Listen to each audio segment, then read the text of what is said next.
तुम बस एक काम करते हो और ये काम तुम्हारे मैनिफेस्टेशंस की स्पीड को स्लो कर रहा है और धीरे धीरे खत्म भी कर रहा है। तुम चीजों को कल पर टाल देते हो, कल कर लूंगा, परसों कर लूंगा, अभी सही टाइम नहीं है। और वो कल कभी भी नहीं आता, क्योंकि तुम्हें लगता है कि कल कुछ नया हो जाएगा, कल तुम बदल जाओगे, कल हालत ठीक होंगे, कल हिम्मत आ जाएगी। लेकिन कल वो इंसान नहीं आएगा जो तुम आज नहीं हो।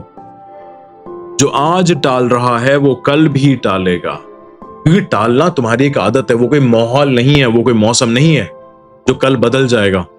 और इसी कल कर लूंगा में तुमने पता नहीं क्या क्या खोया है। तुमने कभी गौर से सोचा है कि तुमने एक बेहतर जिंदगी को डिले किया है? तुमने कल करते करते अपने सपनों को मारा है अपने हाथों से, धीरे धीरे, बिना शोर के। तुमने अपने सपनों का गला घोंटा है, तुमने रिश्तों को खत्म करा है। जो लोग तुमसे सच्चा प्यार करते थे तुमने उन्हें खोया है, क्योंकि तुम्हें उनसे भी कल बात करनी थी। तुम सही टाइम का इंतजार कर रहे थे कि मैं माफी भी कल मांग लूंगा, मैं आई लव यू भी कल कह दूंगा, मैं बदल भी कल जाऊंगा। और वो कल आया ही नहीं, और वो इंसान किसी और के पास चला गया और वो बहुत खुश है। वो लोग चले गए और तुम्हारे पास सिर्फ एक सोच बची, काश मैंने कल का इंतजार किया ना होता। अब वो बात समझो जो तुम्हारी मैनिफेस्टेशंस की पूरी दुनिया बदल देगी। मैनिफेस्टेशन में वक्त की बहुत ज्यादा वैल्यू, और मैं कहूंगा कि इससे ज्यादा वैल्यू किसी भी चीज की नहीं है। तुम चाहे विजन बोर्ड बना लो, चाहे तुम अफर्मेशंस बोल लो, तुम दिन रात विजुलाइज कर लो, लेकिन अगर तुम वक्त पर एक्शन नहीं लेते, तुम स्पीड पर एक्शन नहीं लेते, तो सब बेकार है। क्योंकि यूनिवर्स को एक चीज पसंद है, स्पीड। यूनिवर्स को रफ्तार पसंद है। जब कोई आइडिया तुम्हारे पास आता है वो एक इन्विटेशन की तरह आता है। यूनिवर्स कह रहा है कि यार ये ले तेरा हिस्सा, अब इसको उठा ले। और अगर तुम उसे उठाते नहीं हो, अगर तुम उसे कल पर डाल देते हो, तो यूनिवर्स वो आइडिया किसी और को दे देता है। आइडिया इंतजार नहीं करता है, वो किसी का गुलाम नहीं है। और ऐसे तुम्हारे साथ काफी बार हुआ होगा। याद करो कि तुम्हारे पास कोई विचार आया होगा, कोई आइडिया आया होगा, कोई कंटेंट का आइडिया आया होगा, कोई बिजनेस का आइडिया आया होगा, कोई चीज जो तुम्हारे दिल ने कहा कि यार ये ना सक्सेसफुल हो जाएगी, इसको हम ट्राई करते हैं। और तुमने वो कल पर टाल दिया, परसों पर टाल दिया। तुमने आज के अंदर बहाने ढूंढ लिए कि अभी पैसा नहीं है, अभी टाइम नहीं है, अभी मैं रेडी नहीं हूं। और कुछ साल बाद तुम देख रहे हो कि वही सेम आइडिया, वही सेम विचार किसी और ने शुरू कर दिया और वो उसके अंदर कामयाब भी हो गया। वो आज वहां पर खड़ा है जहां पर तुम खड़े हो सकते थे। कमेंट में बताना जरूर कि कितनी बार तुम्हारे साथ ऐसा हुआ है और कितनी चीजों के साथ हुआ है, और ईमानदारी से बताना, क्योंकि ये स्वीकारना ही सबसे पहला कदम है। तुम कहते हो कि कल जी लेंगे, परसों जी लेंगे, जब सब सेटल हो जाएगा तब जी लेंगे, और एक दिन हमारे दरवाजे पे मौत दस्तक देती है और फिर सब खत्म हो जाता है, बिना पूछे, बिना वार्निंग के, बिना तुम्हारे प्लान्स सुने, बिना तुम्हारे बहाने सुने। और उस आखिरी पल में तुम रिग्रेट करते हो, तुम पछताते हो, क्योंकि तुम्हारे सामने वो पूरी जिंदगी खड़ी होती है जो तुम जी सकते थे पर तुम जी नहीं पाए। वो सारे गोल्स तुम्हारे सामने खड़े होते हैं जिन्हें तुम पूरा कर सकते थे, पर तुम आलस की वजह से पूरा नहीं कर पाए, तुम बहानों की वजह से पूरा नहीं कर पाए।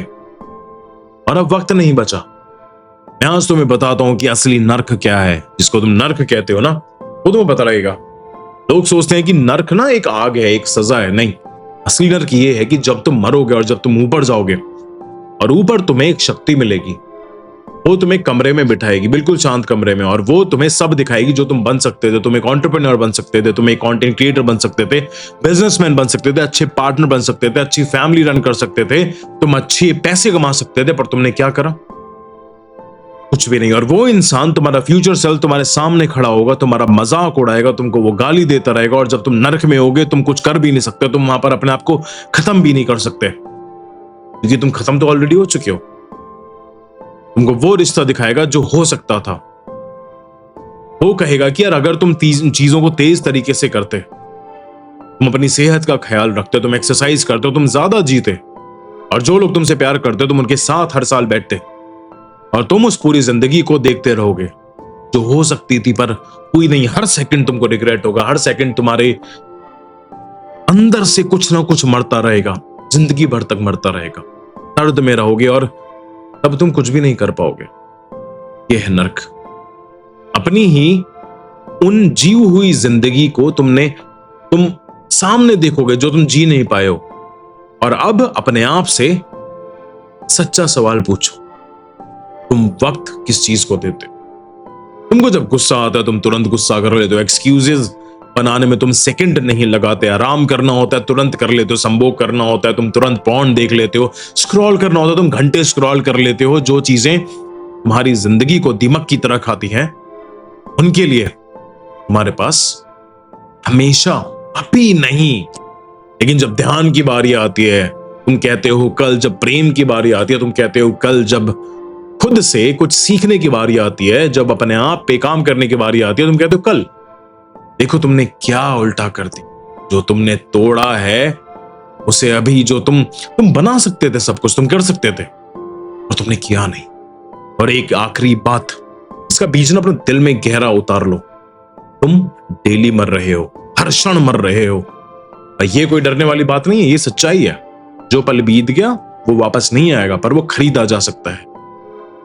तुम्हारी जिंदगी एक बंद मुट्ठी से एक रेत की तरह बहती चली जा रही है। अगर वक्त तुम्हारे हाथ से निकल गया तो सब निकल गया। तो अगर तुम्हें अपने वक्त को कंट्रोल लेना है, तुमको समझना है कि कैसे चीजें करें, अपने सबकॉन्शियस माइंड को सही करना है, तो डिस्क्रिप्शन के अंदर जाओ, मेडिटेशन के अंदर एनरोल करो या सारे फ्री लेक्चर्स देखो, जो भी करो पर कुछ ना कुछ करो। क्योंकि एक और कल का मतलब है एक और सपने का मरना।